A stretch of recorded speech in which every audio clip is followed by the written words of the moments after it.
are at Andor. Right, Wade? Yes. Yeah. Andor season 2, 4 through 6 got released on Tuesday night, I believe, right? And we get that 1 year time jump. Pretty cool. But we get there's a lot of I'm gonna break it down by plot point. You guys give me your thoughts. Colin hasn't seen it. No. Dave has. Let's jump into it. 1 year later, Cyril Karn works for the Bureau of Standards on Gorman, Spider Planet. He's secretly working for Deidre, though, and he's infiltrating the Gorman Rebel Front. How'd you feel about that kind of little side plot way with Cyril? Not really a side plot, kind of the main. Yeah, no, it's his stuff is the most interesting to me, honestly. I've loved his character since the first season. Yeah, yeah. But this season it's been really good too.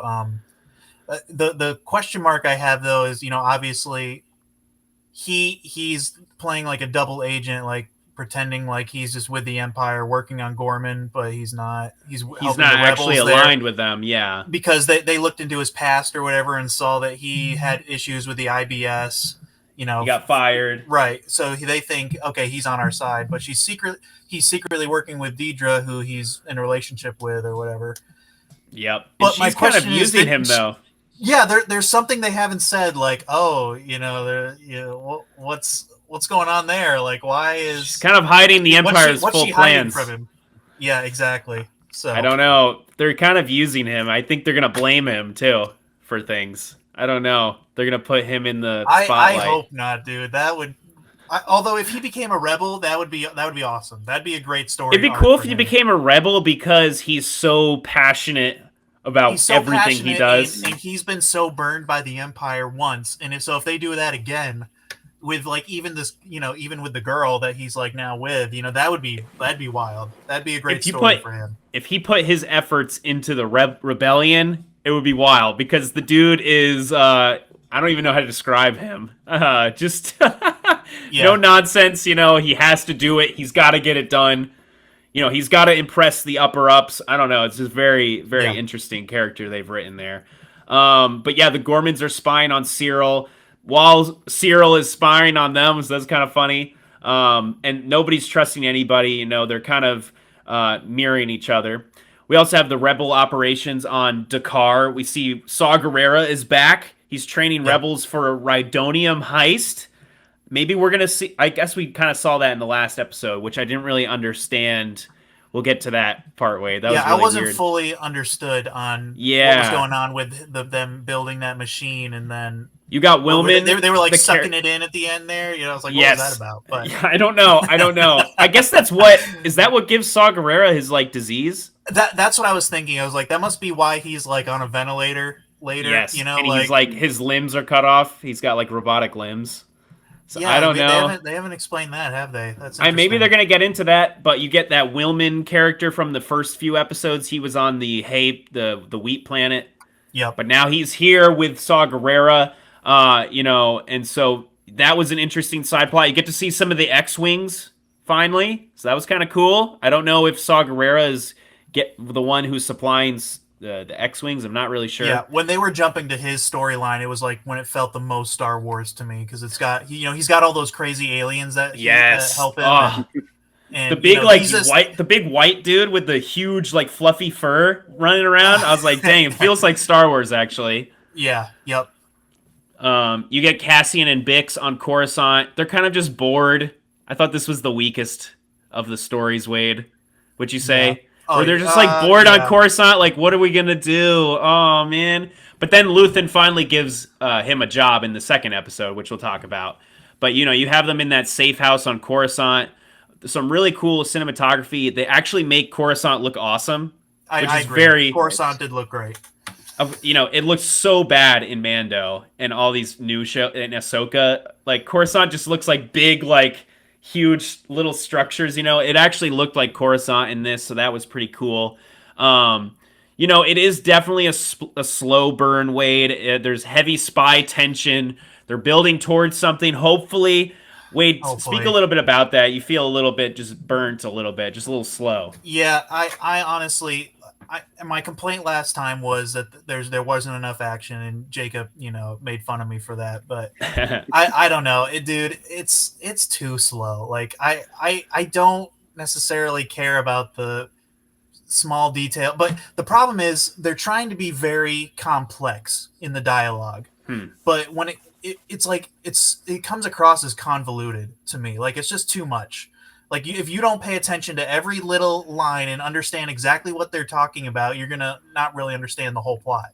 And honestly, that's how I felt for a couple of the plots, both this time and last time. So yeah, I kind of agree. I feel like it is going to build to something, and hopefully all of this stuff pays off. You know what I mean? Instead of some of the things didn't really pay off. Like why did Andor need the TIE Avenger? We never found out why he stole that. You know what I mean? From the first episode, it's like that's the problem with doing the like. I thought it was a cool idea to do the last 4 years before Rogue One, But the problem is, when you only have 3 episodes, even though they're 50 minutes each, it's like, okay, we don't really know what happened with the end of that. It's kind of just a thing. I think it's like almost like, oh, you're supposed to we're just to like assume... checking in with them, Yeah, like, oh, this is what they're doing this year, like I don't know. I hope it can kind of get a little bit better. But let's talk about... I just need something like that. Woof, like, whoa, like, oh, that's crazy. Like that hasn't happened yet. So like Mando blowing up the dragon in the season 2 premiere. You know what I mean? Yeah. Like that was wild. Like everybody was like, that is crazy, so awesome, and visually cool, and he's working with the Tusken Raiders, and it just felt like Star Wars, Yeah. We need a win for Andor, which I think we will, because we got that in the first season with the prison break was so epic. That's true, and that was later in the season. So. That was later in the season, so I think I hope Wade it maybe redeems it for you. We'll see. I don't know. Hopefully the show can pay off well. But episode 5 is titled "I Have Friends Everywhere." Infiltration and revolution is kind of the theme of this one. You get a lot of spy stuff in this one, right? There's Bix's trauma. She's haunted by the dreams of Dr. Gorst's torture. She's using Star Wars drugs to cope. Yeah. That's another problem I have is, I know Andor is like the TV 14 MA whatever adult version of Star Wars, but it doesn't. You got to have that perfect mix of like childlike wonder with like feeling like it's a real life, adult show movie. Like there's a perfect balance. Like I think The Mandalorian was a perfect balance of like, adult stuff in it, but for the kids, real world stuff. Yeah. But like still had that sense of wonder and sense of, amazement of the galaxy. But this just feels too, like, oh, she's taking drugs to, help her with her trauma. Like I don't want to watch that, to be honest. I'm sorry. Not in Star Wars anyway. Colin, how do you feel about it? Because you're more maybe on the fence. I don't know. How you feel about like the adult themes in Star Wars? I think I'll have to watch it. But even with the first season, I didn't feel like they went too far. I agree. They go really far in this one, though. Yeah. You'll see, because we didn't even talk about the stuff. Did you hear about the first few episodes? Stuff. Yeah. Yes. Okay. I've heard a lot about it. I mean, I still need to watch it, and I will. But I've heard they're going with more adult, kind of like real world like problems and themes that within the season. Yeah. So it's just, and I don't know if it's just they're trying to show what life under like the Empire like would really be like, but I kind of agree with Wade. Like, it's Star Wars. Like you gotta have that balance of, I mean, episode 3 you have Anakin killing younglings, but like even then it's still like, it's not like, oh, this is like so intense. Like I wouldn't watch this with my like 5 or 6 year old. Like you guys went to see it. Well, George Lucas always cuts away, if you notice, and it's just implied. But it is a little different. I don't know. So we'll see. We'll see what kind of how. One thing that George Lucas said to Dave Filoni, Dave Filoni asked him, what's your advice on making Star Wars stuff? And George Lucas said, always think of the kids, because they're the ones who they're going to get their parents to come in and bring to the theater, or they're going to be the ones that enjoy the. It is about making that Star Wars magic that we felt with New Hope. You know what I mean? Like, and like this show, I would not show to a kid. Like I would No, show to a no. tween. You know, that'd be the earliest. Yeah. Maybe not even then. You know, just Yeah. it's that dark of stuff that we're dealing with. So Next we get Cyril's undercover life. He's pretending to oppose the ISB to gain the Gorman front trust. Like they come in and search his office, and he's super mad. You know, I'm like, this is so. He's the best hilarious. character. Yes, he's the best character. He is by far the best character.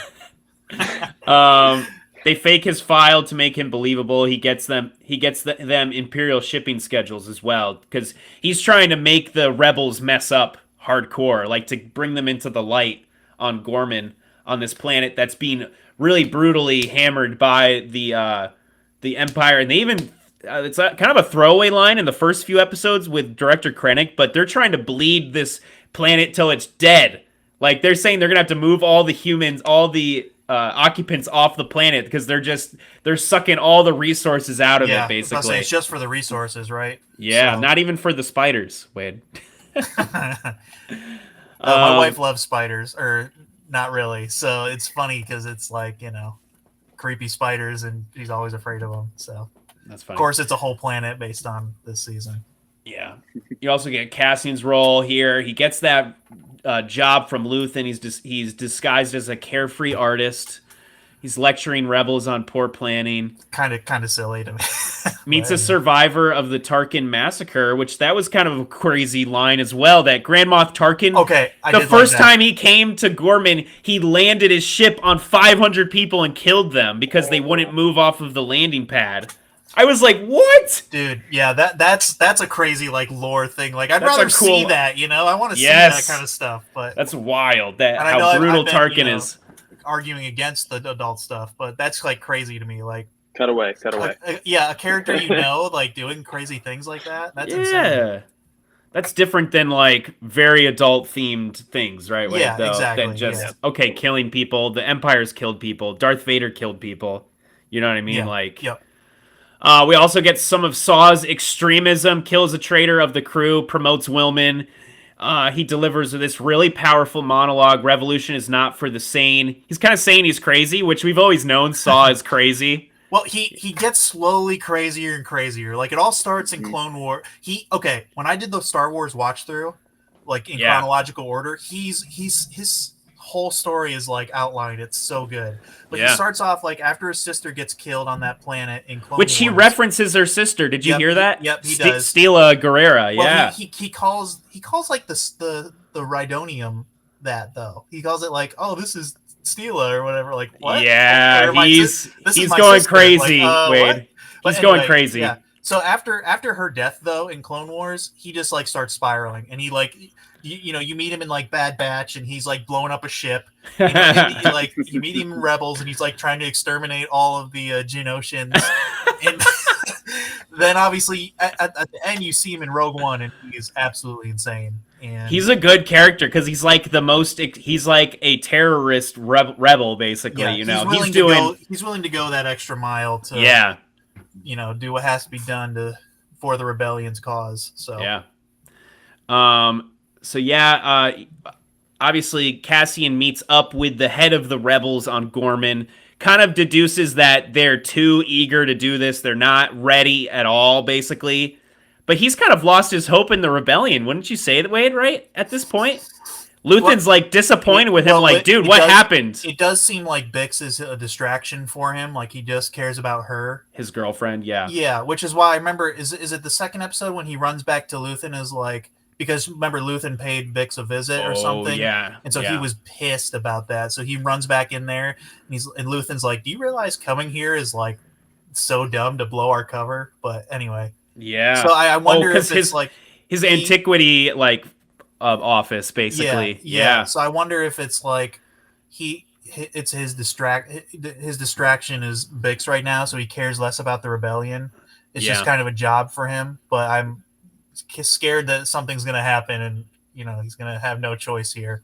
Luthen's a pretty cool character, I would say, and I like how you're seeing that one ISB traitor, the redhead guy with the mustache, giving Luthen giving Luthen the information. I mean, it's kind of crazy how intricate Luthen. I think he's the most fascinating of the characters. That he's like funding the money, but even he's like, we're drowning. Like we don't even know what we're doing. Like we have too many phone lines. Did you like that? Did you like that scene, Wade, where he's like talking to his assistant, and he's like, we can't do this. Like what are we doing? I think it's kind of crazy how unorganized the rebellion is at first. You know. Well, yeah. They got to get Leia involved. And like all the Yavin 4 people and the X-Wings. This is like the underbelly of the underbelly, you know, like we're talking like the low level people working together slowly, like and there's like the spies too, though. It's like a spy work, and it's like factions, you know, because like at the same time right now, Rebels is going on, so you got the characters from the show Rebels, and they're not even like together with that group yet, right? With the Yavin 4 assembly, right? Yeah, or like the whole Lothal group. You got all these like random factions of people. So this is just another faction, and you know, I guess it takes maybe Leia to bring them all together or something. Like that, I believe so. And Mon Mothma, she says like, what does she do? She says the Empire is like terrible. Like what is she? She outs them, right? What is she? What's the word I'm trying to say here? She cuts ties with the Empire in Rebels, you know, that big speech, and then she has to go on the run. So I'm hoping that's the end of this show is her speech in Rebels. I don't know. They're not even going to bring that up. I don't know if they're even aware of that. But wait, I'm sure they are. But they're tying in Rebels characters, which is wild. Just in general, like Saw Gerrera. Saw Gerrera's only in it a little bit in Rebels. Yeah. Let's talk about episode. He is in Rogue One. He is in Rogue One. Yeah. Which he's a Rogue One creation, actually. That right? Mm-hmm. And they retroactively put him in stuff, or he's in Clone Wars first, right? Wade? Originally in Clone Wars, and then they put him in. Rogue One, and then they went back and added him with Forrest Whitaker's voice in Rebels. And he's actually in Jedi Survivor and Fallen Order too. Really? Yeah, he's on Kashyyyk in that, and. Cal Kestis is like getting orders from him kind of deal, or trying to solve something. I don't know. I can't remember, but let's get into episode 6. What a festive evening it's titled. We got a lot of tragedy, a lot of turning points in this episode. Cassian is rejected. He's replaced on Gorman by Vel and Cinta, characters from the first season. You know, and we see both. We see Luthen kind of puts them there, right? Because Cassian's like, they're not ready, right? They're too eager. They're not organized, you know. Yeah. We get some of Luthen's machinations as well. He wants Gorman in open rebellion to inspire the galaxy because they're such a popular planet, right? They're such a rich planet as well, where like rich people are becoming rebels. So that's kind of a big deal that the main weaver guy, the guy who's using the spider webs to weave clothing, he is like in charge of the rebellion on the planet, so that's pretty wild. But yeah, Cassian wants rebels to succeed, but Luthen wants kind of more symbolic fire. Like he wants things to happen, but Cassian wants to be more careful, right? And for them to win, actually. Like even you have that line from Bix where she's like, if I'm going to give everything, I want to win, you know? So I think that's kind of a theme throughout this episode a little bit. You get some of the ISB counterplay as well. ISB manipulating rebels into rebellion to justify crackdowns, basically, right, Wade? Kind of funny. Kind of good writing. You know, they want them to rebel so they can, like, kill them all, you know? Yeah, right, so they can have them out in the streets open. Yeah, which is wild. You have Luthen is playing the same game. You know, he's talking up Director Krennic. That was a crazy scene where she's trying to take the listening device off of the relic that's in this guy's house that's filled with antiquities from Luthen, but they put a fake one in there with a listening device, and she has to take it out because they're going to take all of those items out and inspect them.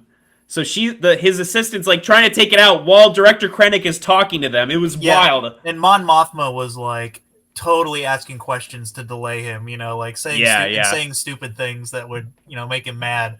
It was kind of funny to listen to. Yeah.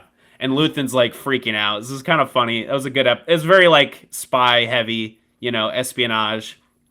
Let's see what else happens here. We get a little bit of tragedy on Gorman, a Gorman rebel raid. one guy panics and shoots Cinta during the whole process, which I thought was like really dumb because they made a point to be like, don't disobey orders, don't carry a gun, blah blah blah, and then this idiot guy, I don't know. Yeah, but see, wait, tell me how you feel. That was one of my problems, though, is you come to this planet, and yeah, okay, they were a little eager maybe to jump in and start doing this, but they should have listened to them more because they were part of the planet. All these people, like, you remember in original Star Wars, whenever they'd have like the group meeting with like all the rebels, it would always be like everyone sits in a big circle. And everyone gave their opinion, whether it was like if it was a good plan or a bad plan, until they had a solid plan. Oh, and they asked everyone questions was on board, too. and they asked questions and all that. But in this, when they had all the people in the circle on Gorman, they were like, "Shut up! Don't say anything. Just listen to our orders and follow them blindly." And they were getting so mad. Yeah, it was kind of funny. Like, you need to listen to these people who live on this planet. Like, it's so ridiculous. I think it might have gone a little bit better if they had better, coordination. So I kind of figured part of it would not go well. So it's kind of the same thing with the first 3 episodes. They didn't really tie up some loose ends. Same thing with these episodes, Wade. I don't think we're going to even know what happens on Gorman now, like with these people. Surely they've played up Gorman in all of the episodes. So I don't know. Hopefully, but they're going to do another year jump, right? Well, yeah, but I'm saying hopefully either they show like, okay, Gorman was taken over by the Imperials, or maybe they rose up or whatever. But I have a feeling it's going to be taken over. So we get Bix's revenge. Bix tortures Dr. Gorse, the guy who tortures her in the first season, using his own audio method, and then blows up the building. And it shows Cassian helped her do it. So it's kind of like to get revenge a little bit, and also to like rebel against Luthen as well. Kind of. It's like a rebellion's rebellion, a rebel's rebellion to their own. I guess so. I wasn't a particular fan of that whole arc, but whatever. I guess just to like make her strong again. I guess I don't know. But so that was it. That's what happened. I mean, take the good with the bad, I guess. Wade, we got some cool stuff. We got Director Krennic. Yeah, but you see, the problem is it's a lot slower than even we just. Like, that was all the major points. There was a whole lot of other dialogue that I just thought was unnecessary a lot of times.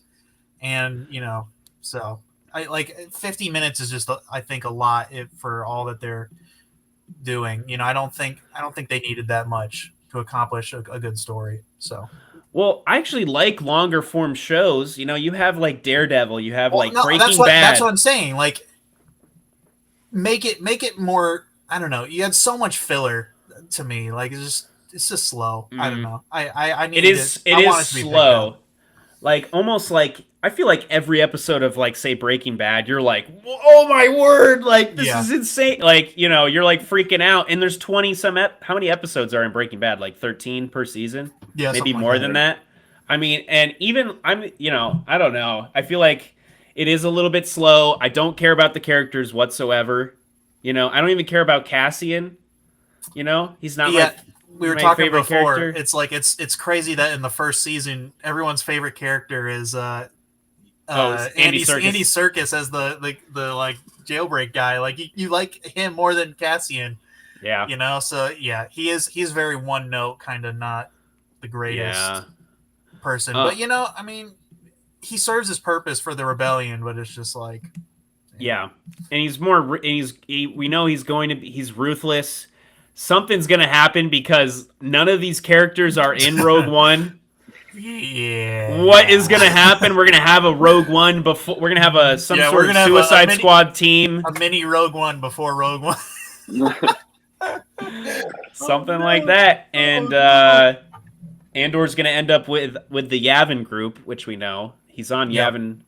But man, and it does make me a little sad that there's so much like I'll give the flowers to the show. It has amazing visuals, amazing writing as well. It is deep, like you said, Wade, but it's like, why Cassian Andor? Why not Obi-Wan Kenobi? Yeah. The greatest character in Star Wars, some would say. You know what I mean? Because he consists throughout the prequels and the originals.